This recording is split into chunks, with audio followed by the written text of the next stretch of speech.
тоже не узнал, кто где находится. Okay. This is the accounting of the Mishkan. Mishkan ha'edus. The Mishkan was testimony.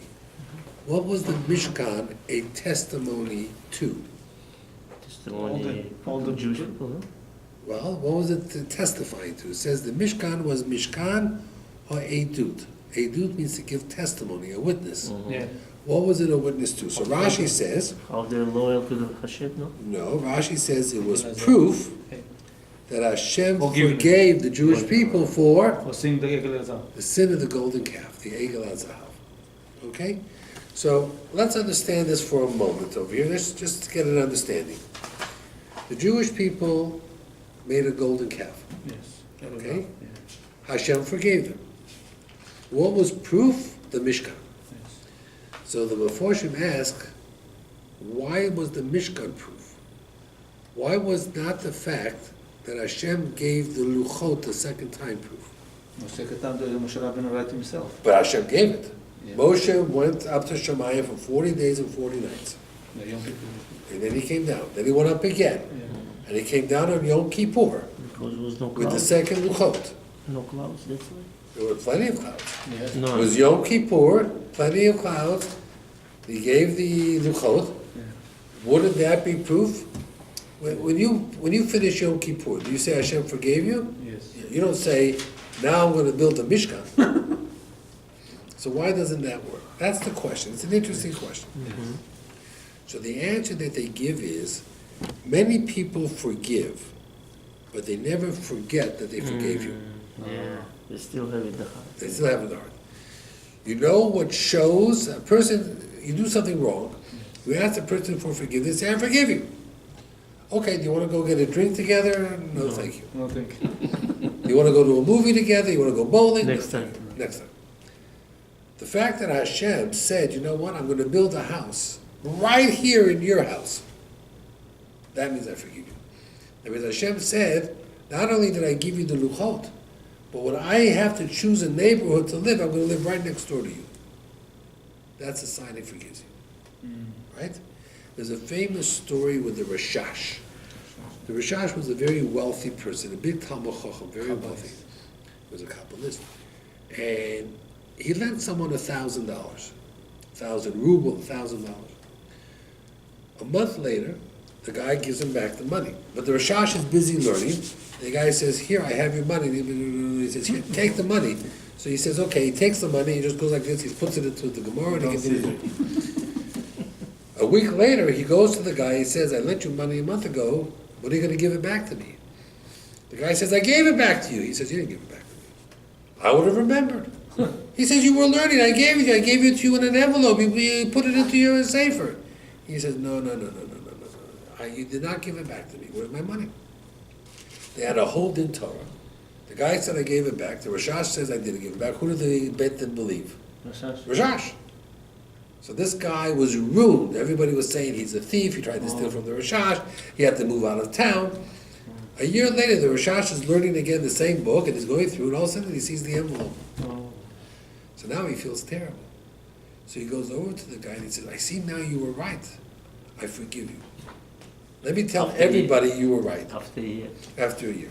So that he said, no one's going to believe you. They're going to say, you know why you're telling everybody I was right? Because you felt bad. Yeah. They're going to say that I'm still a thief. So he says, listen, I'll make you a deal. I have a daughter, you have a son. Let my daughter marry your son. If I marry you, people will say, it's the truth. So that's what it means. It's not enough that Hashem gave back the Luchot. It's Hashem says, I'm going to build my house together with you.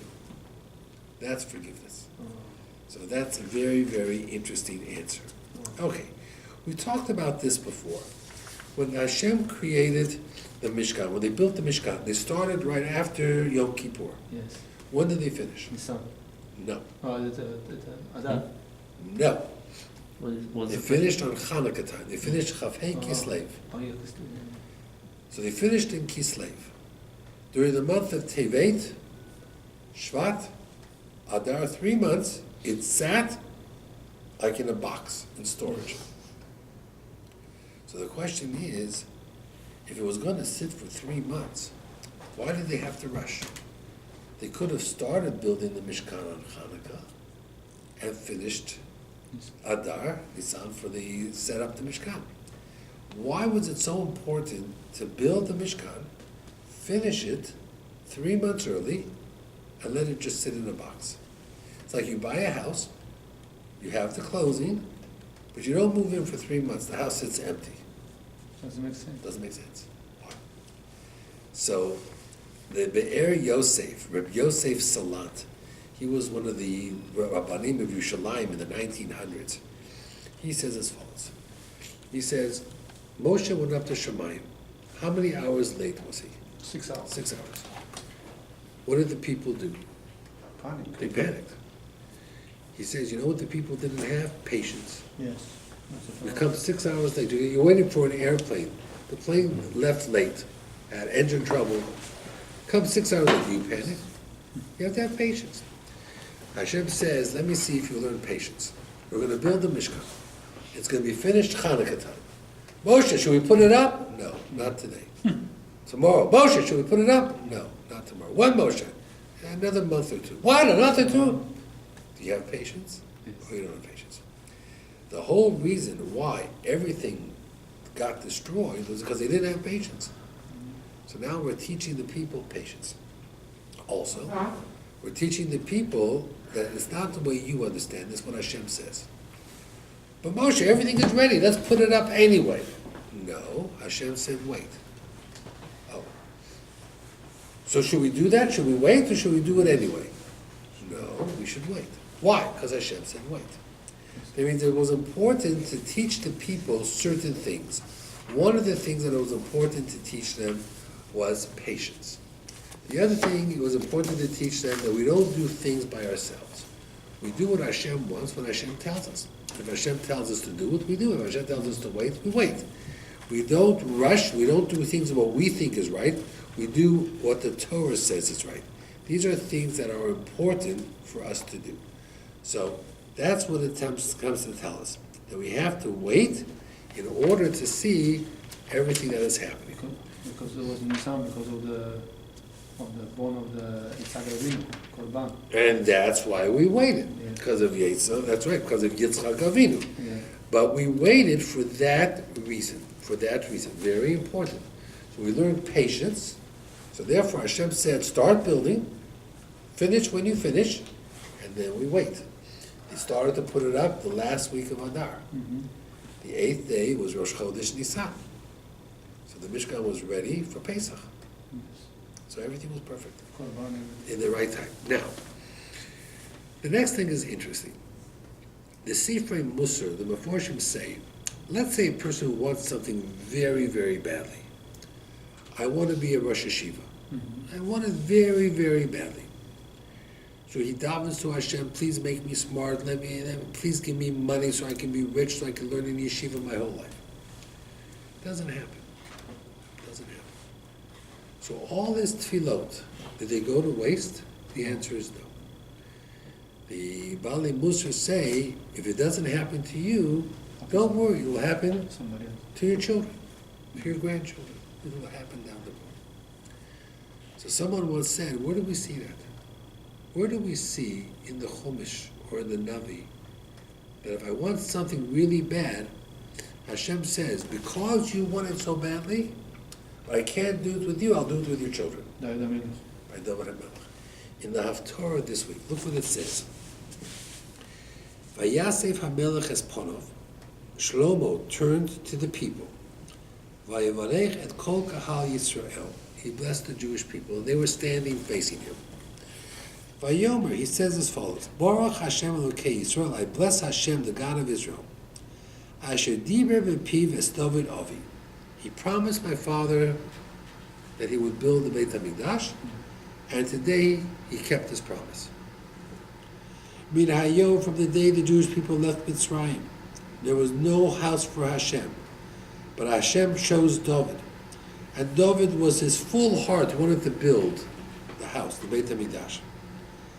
And Hashem says, Vayom Hashem el David Avi. Hashem said to my father David, Yan asher hoya im levacha because you wanted so much in your heart to build a house for me, I'll tell you what I'm going to do. You won't be able to build it, but your son will build it. And today Hashem kept his promise. So Shlomo Melech said to the Jewish people a fascinating thing. He says, your parents, you want the best for your children. You want the best for yourself. So you go ahead and you daven for something. I want this. I want it with all my heart and soul. It's a good thing. Hashem might not let you do it.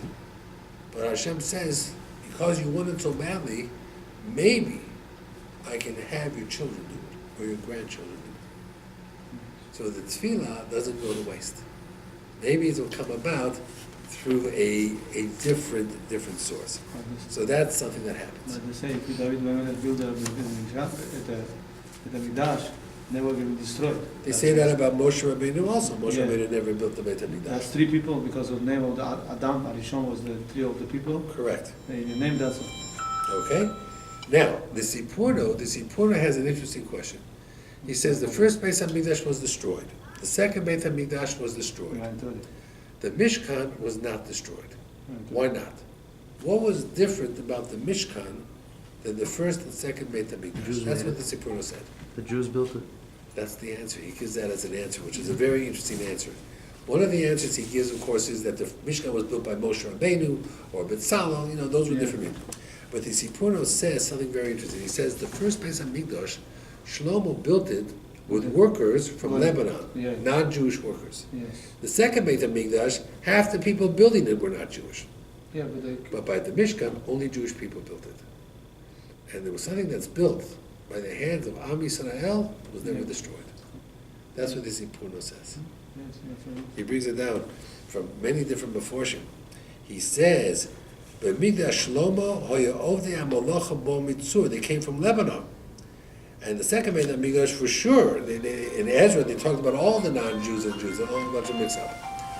But he says the Mishkan was built only by the hands of Am Yisrael. And because it was built by Am Yisrael, therefore it was never destroyed. There's something very fascinating. The Minchas HaLozer says as follows. Take the word shekalim. Shekalim. Shin Kuf Lamed Yud Mem. You know what that equals? 480. But we don't give shekalim. We only give half of shekel.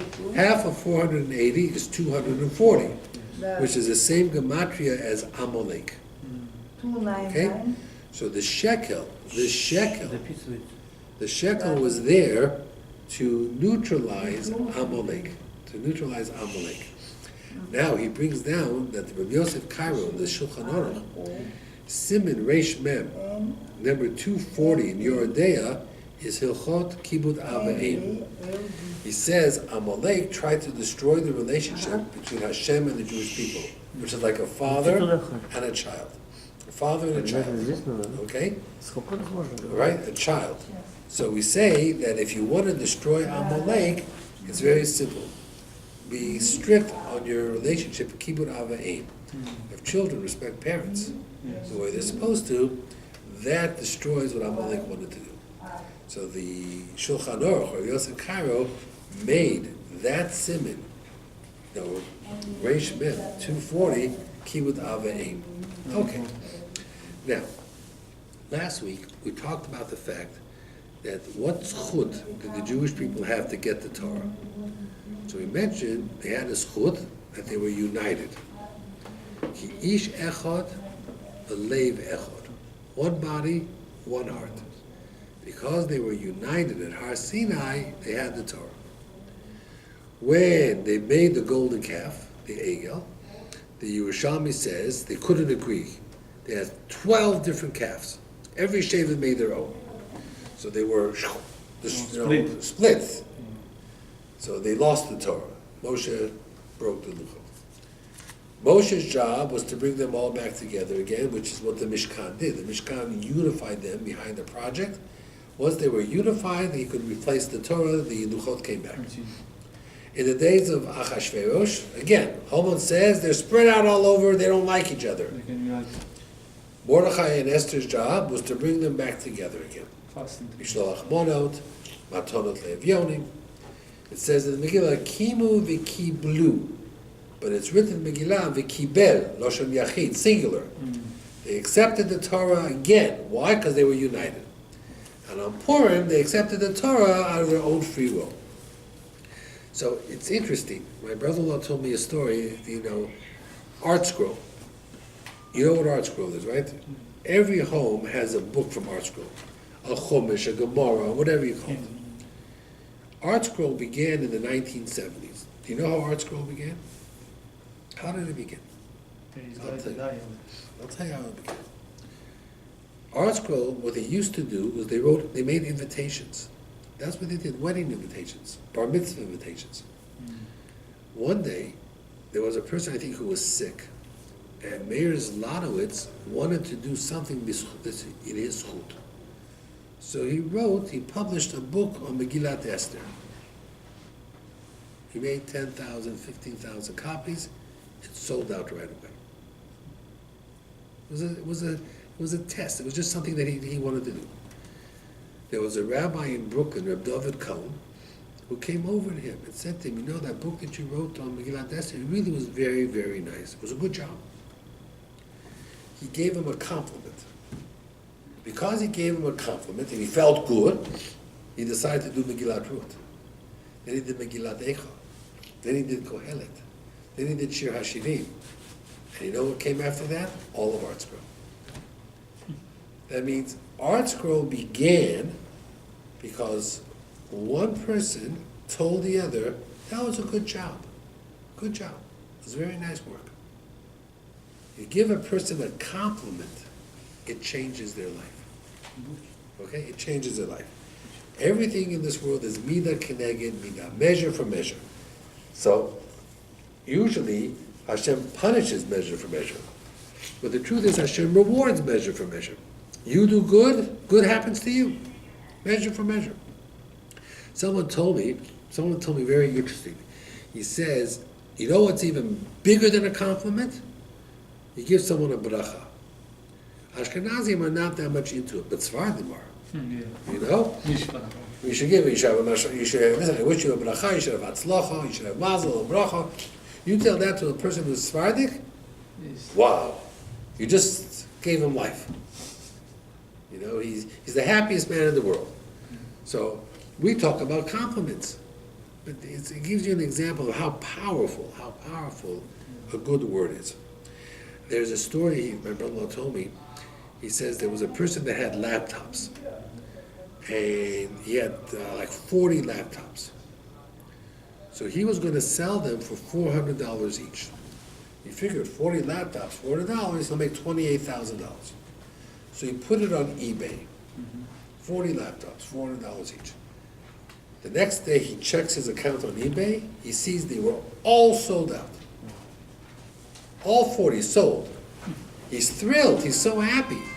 He just made a killing, he made a fortune. All of a sudden he looks on his eBay account. He sold it for 40. He sold them for $40. He made a mistake. Instead of writing 400, he wrote 40. So now he lost a fortune of money. So he's so upset, An hour or two later, he gets a phone call from someone from Lakewood. The guy says, are you Mr. So-and-so? He says, yes. He says, I bought all your 40 laptops. He says, you bought all my 40 laptops? He says, sure. I'm always looking for deals. I saw the laptop for sale at $40. I knew it was a mistake. So I knew you were going to lose a lot of money. So I bought all of it. Just give me back my $40 for each laptop. I'll give you back the laptops. You can sell them again for $400. It's pretty amazing. I mean, someone, a Jewish guy, from guy, saw that it must have been a mistake. So he saved this guy from losing a lot of money. How do you know he was Jewish? He saw the name. His name was Moshe or Eliezer, Climate, whatever his name was. He saw the name and he knew right away the guy was Jewish. So it's interesting. It's interesting what people are willing to do. It's interesting how people are willing to save. There's a story in Baltimore. The VAD that gives the kosher seal is called the Star K. You see it on many products, the Star K. It's under Rabbi Heinemann. Rabbi Heinemann I know very well. I've been very friendly with Rabbi Heinemann for years and years. Somebody who works there is Rabbi Haber. His son married my niece. His son is my nephew.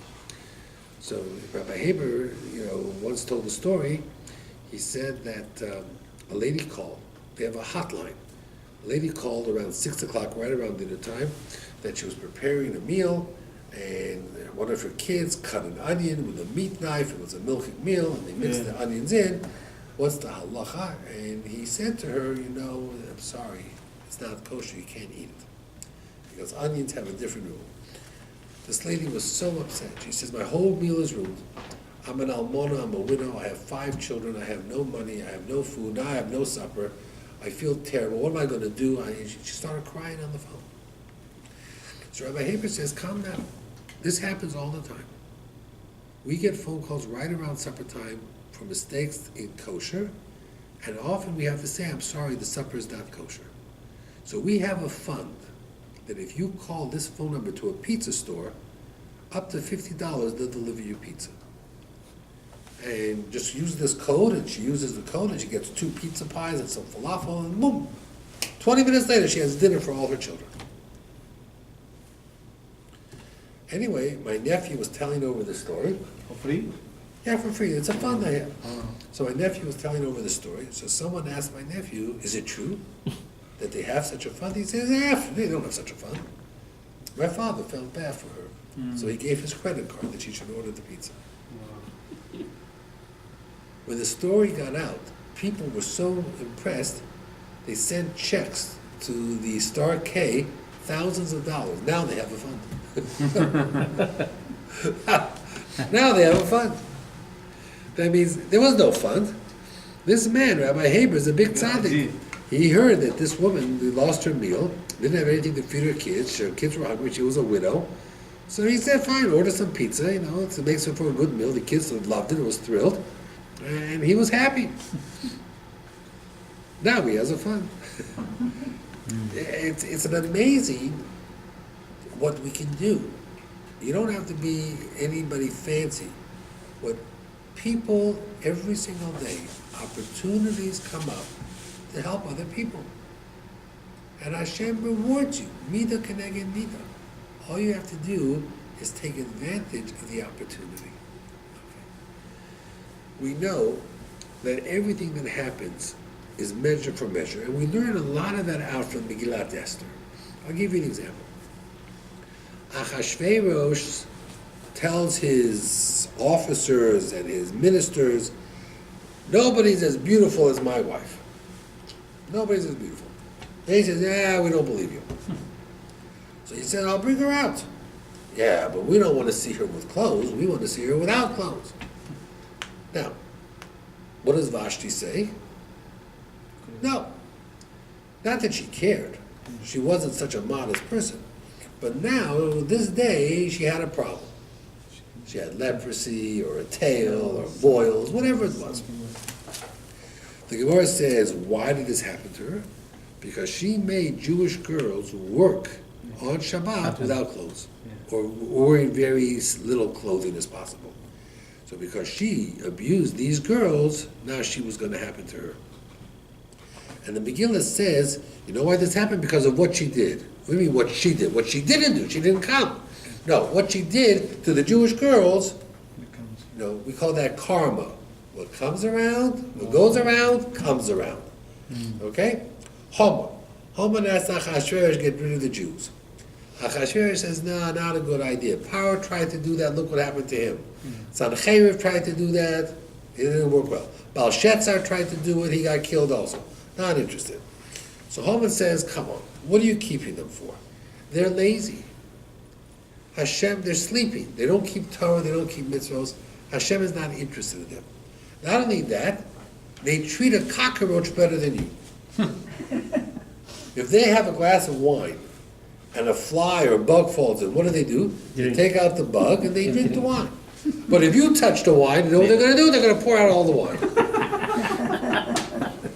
So a fly is no problem. But you're worse than a fly. You're worse than a cockroach. You're the king, This Haman, he knew. Then he says, they're lazy. They're lazy. Because Every not day, Jewish yet. that's right, every day they have another excuse. I can't come to work today, it's Shabbat.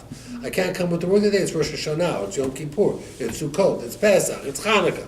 They have, every day they have another reason why they can't come to work. So what did Hashem say? No problem, I'm going to give you another day called Purim. Another holiday. Another holiday. Extra. Extra holiday. That means Haman, whatever Haman tried to do, he got punished, Mida Keneged Mida. Haman wanted a pole 50 amos high. Where did he get it? From the table, from the Ark of Noah. He took Hashem's wood. Hashem says, no problem. He sent the angels to Achashverosh's forest to chop down the wood. When Achashverosh says, who gave you reshus to come into my garden? Haman did. Got even with Haman. Okay? Yisro. Yisro is very interesting. Yisro came to accept the Torah. Why Yisro? Because he heard everything that Hashem did to Egypt. So what? He knew all the plans of Paro. So he said, Yisro, everything that happened to Paro, I see Hashem's hand. Mida keneged mida. I know, because I saw the plans. I know all the conversations that Paro had privately. I'm going to do this to the Jews, I'm going to do that to the Jews. All of a sudden, the 10 makot, boom, boom, boom, measure for measure. Mida keneged mida. He knew it. Now, let's ask you a really hard question. A question you never thought of before. I want to see how well you appreciate the question. The Egyptian soldiers at the Yam Suf, Pesach has come. The Egyptian soldiers at the Yam Suf, they all drowned in the Yam Suf. Why did they drown? What was the Mida Keneged Mida, the measure for measure? Why did the Egyptian soldiers drown in the Yam Suf? Because of baby, they drowned the babies. Very good. Tell them. Don't be bashful. Tell them. Because they drowned the Jewish babies in the Nile. You drowned my babies in the Nile, so you're going to drown in the Yam Suf. Okay, that's the story you remember? Some of it, right? You understand that? Is that what you remember? Tapili. Is that what you remember? Okay. Who was the last baby put into the Nile River? Moshe Rabbeinu. Moshe Rabbeinu. Because when Moshe went into the Nile, the stars saw that he dead, and the Pharaoh took away the edict, right? Yeah. How many years ago was that Moshe was in the Nile? How many years? How many years ago? 83. 80 years ago. 80. Oh, So if you were the soldier who was going to be doing that, how old were the soldiers? About 20, 35. No. 120. Had to be at least 100 years old. Yeah, that time 20 years old. Are you telling me that the soldiers that were running after the Jewish people by the Yam Suf were 100 years old? No. Doesn't make sense, right? Yeah. How old were the soldiers that were running after? Only 20. 25. Did they throw any babies in the Nile? No. The parents. Their fathers didn't even throw it. Maybe their grandfather, probably their great-grandfather. Remember, for the last 80 years, no babies were thrown into the Nile. Yes. So then why were they being drowned? 5 generations. Here you have a bunch of soldiers, 20 years old, and Hashem says, I'm going to drown you all in the Yam Suf. Why? You drowned babies. We didn't drown any babies. Your father, my father didn't drown any babies. We haven't been drowning babies for 80 years. They people. So why were they being drowned in the Yam Suf? What? I mean, they people do it. That's why. No, why? What was the measure for measure? Mida keneged mida. Whatever Paro wanted. Yes. But the Paro didn't get drowned. So one answer, the Maral Diskin says, is that these soldiers now were Gilgulim of their great-grandfather. Oh, Gilgulim. Yeah. So they didn't drown anyone, but their neshama were from their great-grandfather, and they drowned. So that's one answer. We're not able to give that answer, Yes. because we don't know who's a Gilgul or not, but that's an interesting answer. It's an interesting answer. Ari HaKadosh, no. Another answer is that these soldiers, you know what Hashem said to these soldiers? Your great-grandfather drowned babies. All the babies he drowned, do those babies have grandchildren? No. So therefore, your grandfather is going to lose his grandchildren also. Wow. And that's them, Wow. right? Bottom The line. same way your grandfather or great-grandfather, by drowning the babies, took away from these babies their children and their grandchildren, I'm going to take away from your grandfather Grandchildren. their children, their grandchildren. That's Mida Keneged Mida. Interesting. The third answer is also very interesting. The third answer is the Egyptian soldiers were running after the Jews. The Jews had the soldiers behind them and the Yam Suf in front of them. They were trapped. What did many of the Jews do? Three categories. Right, but a lot of them, what did they do? They jumped in. Yeah, one of them. So Hashem says, you're pushing my Jews into the Yam Suf, I'm going to put you in the Yam Suf instead. It's not because they drowned babies in the Nile. It's because they were trying to drown Jews in the Yam Suf. Mida Keneged Mida. Very interesting. They don't have a choice. They don't want to go back. Some of them want to. I understand someone to go back, but it's an interesting, it had nothing to do with the Nile River. It had nothing to do with babies. They were trying to drive the Jewish people into the sea. Yeah. So Hashem says, no problem, I'm going to split the sea, the Jews are going to go through, and I'm going to drown you into the sea. Chop in there. Mida Keneged Mida. Many ways. Many ways. Rabbi Yaakov Kamenetsky. Rabbi Yaakov Kamenetsky was Rosh Hashiva in Torah Vodas. He had a lot of students. He had thousands of students. When his students got engaged or were getting married, if they invited him to the wedding, he went to the wedding. He always went to their wedding. Someone asked him, you're so busy, how do you have time to go to everybody's wedding? He gave a very interesting answer. He says, if a student invites me to the wedding, and I'm too busy, I don't go, what's his father-in-law going to say? What kind of rabbi? He's going to say, you must not have been such a good student, Yes. because your Rosh Hashiva is just too busy to come to your wedding. He says, I'm going to cause my son-in-law, my student to be embarrassed From some My by his father-in-law. So therefore, I go to everybody's wedding. There's a story with Rebbe Yoshev. Rebbe Yoshev used to learn Torah from 2 o'clock in the morning to like 6 in the morning. Nobody bothered him. Was it who would bother him at 2 o'clock in the morning? One night, there was a chatan who was giving a speech. He was getting engaged. He gave a speech, and he talked about a certain minchas chinuch, very obscure. No one knew where it was. And the rabbanim that were there all looked at each other. I never heard that. And Rebbe Yoshev heard about this. The next morning at 5 o'clock in the morning, when the father-in-law was coming out of his house to go to shul, Rebbe Yoshev was standing outside his house. He says, Rebbe, what are you doing here? He says, I just want to show you inside the minchas chinuch your future son-in-law said. He says, why do you want to show it to me? He says, because everybody was saying it's not there. And they were embarrassing your son-in-law. I want to show you how big of a Talmid Chacham your son-in-law is. It's right there. He was right. Wow. And for that, he stopped learning, and he went outside his house, and he waited there for 20 minutes. Rabbi Yoshev was an old man. He just waited there, 20 minutes. Why? Just to show that the son-in-law was saying the right thing. They bring down a story from Rav Moshe. It's a very strange story. A guy got engaged, and they asked him to give a speech. He was giving a speech. The Gemara in Gittin on page 132. The Gemara in Gittin only goes up to page 110. The Gemara in Kedusha on page 120. The Gemara in Kedusha only goes up to page 89. So somebody came over to Rav Moshe and says, isn't that ridiculous? He's quoting the Gemaras on pages that don't exist. Why don't you correct it? So Rav Moshe says, why should I correct it? It's a speech, so he made a mistake in the page, big deal. No one is paskening a halacha by him. I should embarrass him in front of his future father-in-law? Not worth it. Let his future father-in-law think he's the smartest man in the world, he knows everything. All the pages. All the pages. Even pages Wasn't there. that weren't even there. No, even pages that weren't even there. Let him think, let him know whatever it is. But, we try not to embarrass. There was someone who sent me this article, very interesting, from a Chabad telephone. It was, my Zaidi was so religious. Finish the statement. My Zaidi was so religious, So there were some of the answers. Let me show you some of the answers. My Zaidi was so religious, he had 2 toothbrushes, one for milk and one for meat. My Zaidi was so religious that on Shabbos he would never carry anything, not even a grudge. It's grunge. Grudge means I'm angry at you.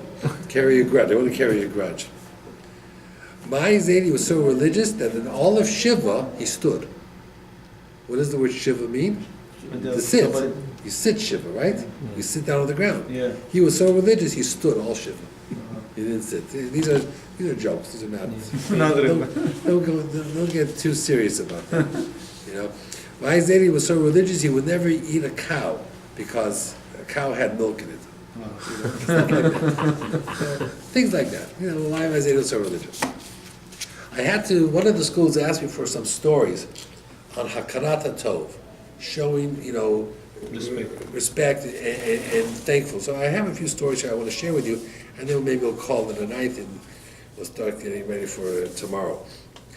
I once told you this story. I'm going to tell it to you again anyway because it's an interesting story. There was a yeshiva boy in the 1950s. He came from a very poor home. His father died in the Holocaust.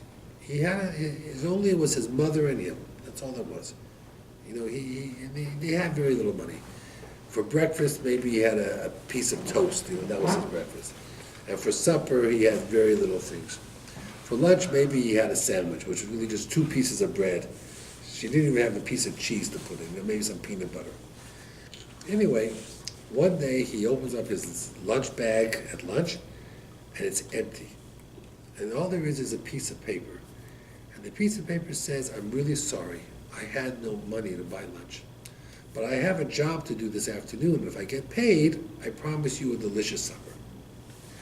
So here's this kid. He's 8 years old, 9 years old. It's lunchtime. Everybody's eating lunch. He's starving. He's hungry. He barely had breakfast. He's hungry. And now there's no lunch, but he can't eat a piece of paper. So in Williamsburg, he figured, you know what I'm going to do? I'm going to go out and walk in the streets, and I'm going to look for a house with a mezuzah. If the house is a mezuzah, at least it's a Jewish home. I'm going to knock on the door. If someone answers and they look religious, I'm going to ask them maybe they have some food. He was desperate. Anyway, he knocks on the door, and a little girl answers, a 5-year-old girl, and his stomach starts to growl. And this girl was a smart girl. She hears the growling of the stomach, so she says, "Hold on." And she goes into the kitchen, and she brings him 4 pieces of cake, and a glass of milk.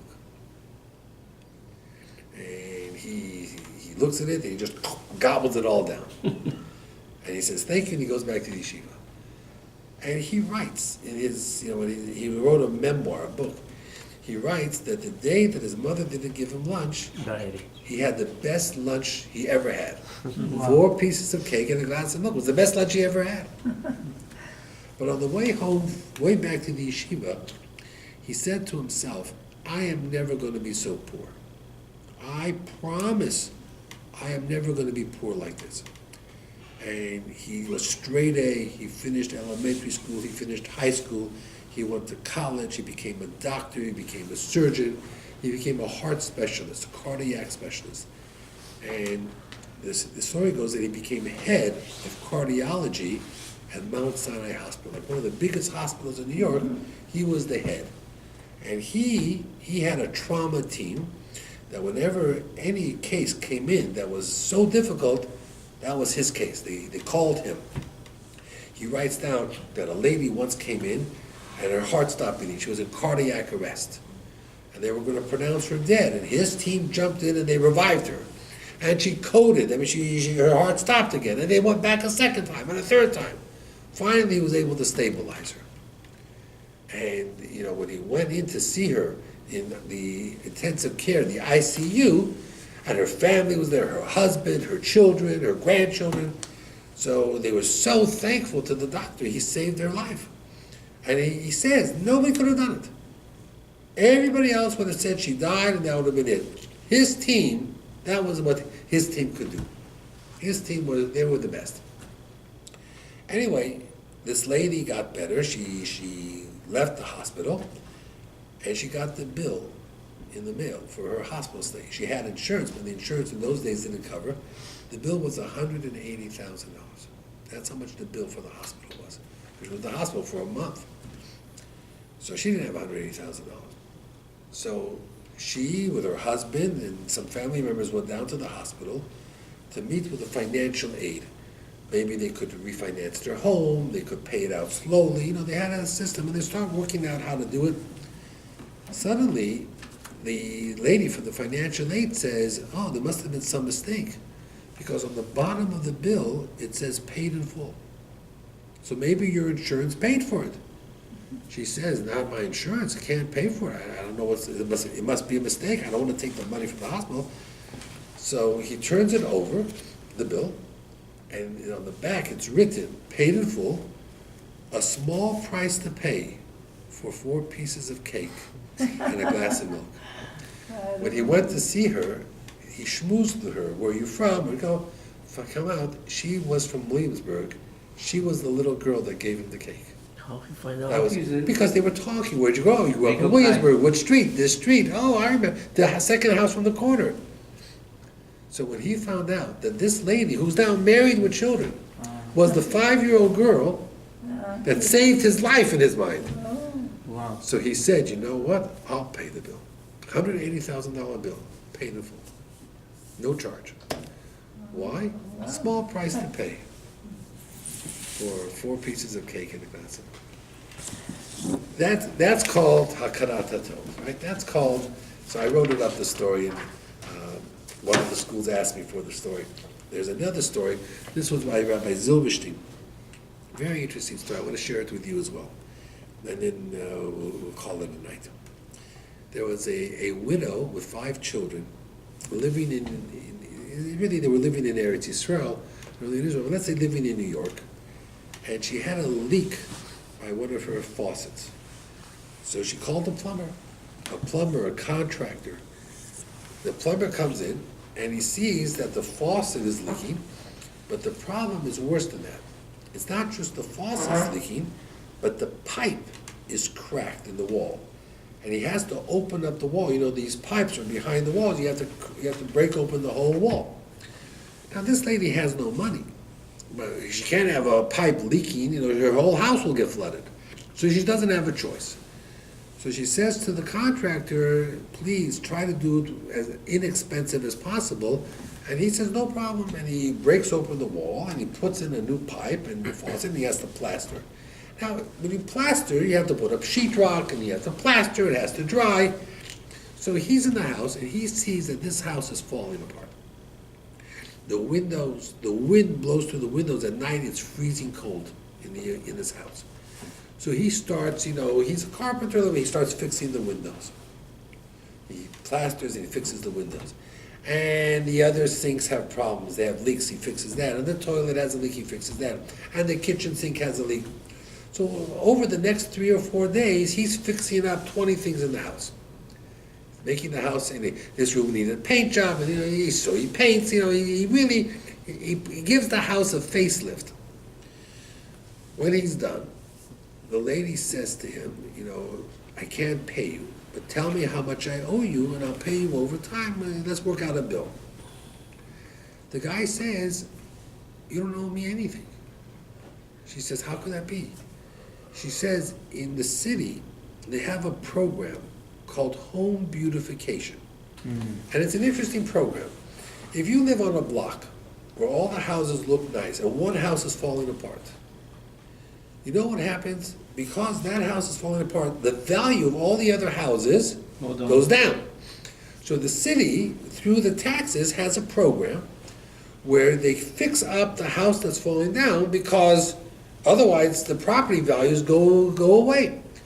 So I know about this program and I applied for you and you were approved. They don't give a lot of money, but they gave enough to cover everything. So you don't owe me anything. It was amazing. You don't owe me anything. Okay. Time passes. Fast forward 25 years, 30 years. This contractor is retiring. He's now 65, then he was 35, he's 65. He's retiring. He bought a piece of land, and on this land he's going to build his house. So what does a contractor do? You make a list. I need sheetrock, so much. I need pipes, I need wiring, electric, fixtures, floor. You make a list. And then he took his list and he went to price out the prices. He went to Home Depot and he wrote down how much it's gonna cost at Home Depot. He went to Lowe's, he watched, and some things are cheaper at Home Depot and some things are cheaper at Lowe's. I did this when I built my house. Some things I bought from Home Depot, some things I bought from Lowe's, different things. He went to some private contractors, some companies. There's companies all over Queens, and he wanted to price it out. And now we had like 6 different prices. And he was making a list. I'm gonna buy this from here, this from here, this from here, He's gonna get the best for the cheapest. All of a sudden, one truck pulls up, a second truck pulls up, a third truck pulls up, and they start unloading sheetrock, floors, paint, spackle, everything. He says, what's going on over here? What's going on? So the driver says, I don't know. I have an order here that you put in an order. We're delivering the order.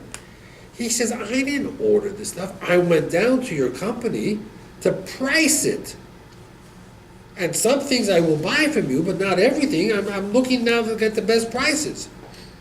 I didn't order this stuff. Take it back. So they said, listen, we deliver, we don't return. That's not our job. We bring the stuff, we don't take it back. He says, but there must be some mistake. When somebody hit the button order, and all I was doing was getting prices. So he says, it happens, it could happen, but you gotta go and to the office.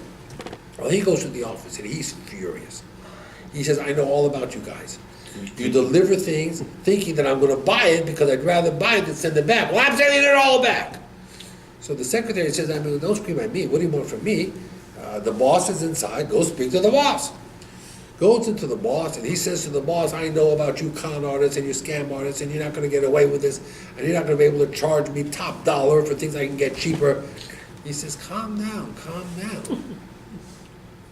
From what I understand, the bill is paid for. He says, what are you talking about the bill is paid for? He says, how could the bill be paid for? He says, you own this piece of land? He says, yes. The land is empty? He says, yes. Well, the city has a program called home beautification. And if you have an empty land, it lowers the value of all the properties because it's just growing with weeds. So there was a grant to build for you a house in place of that. He says, oh, come on. I know those scams. I used to run those scams. I used to tell people about the home beautification. It doesn't exist. I made it up. You're going to cheat me with my idea? That's my idea. I made it up. So the guy says, yeah, I thought so. But my mother never figured it out. And when you were in the house, you made my mother the happiest lady in the world. Now it's my turn to pay you back. This owner of this business was like an 8-year-old son at the time. And he was waiting for an opportunity to give this contractor a gift. And when the contractor came in and he matched up the names and he remembered, he bought them all for the contractor. Wow. Make a copy for us. I have it on my computer. Yes. These are great stories that that I once did years ago. Here, But you home said beautification. you made it for somebody else, no? Yeah, for one of the schools they wanted these stories. So I have it on my computer. I'll print myself out another copy. Thank you. There was other stories that I have here, but for now, Best lunch of my we'll life. call it quits. But that, there are opportunities to do chesed and kindness all the time. Just remember, Hashem works mida keneged mida, measure for measure, in a good way also. The good you do will come back. No good that you do ever goes unnoticed. There'll always be something. Come back to? What? If you do not know good, It comes back also. So you gotta be careful. But here, people only do good, so I'm not worried. Have a good night, everybody. Good night. Thank you very much, Ram. You're very welcome. Next week, again, God willing, right before Purim.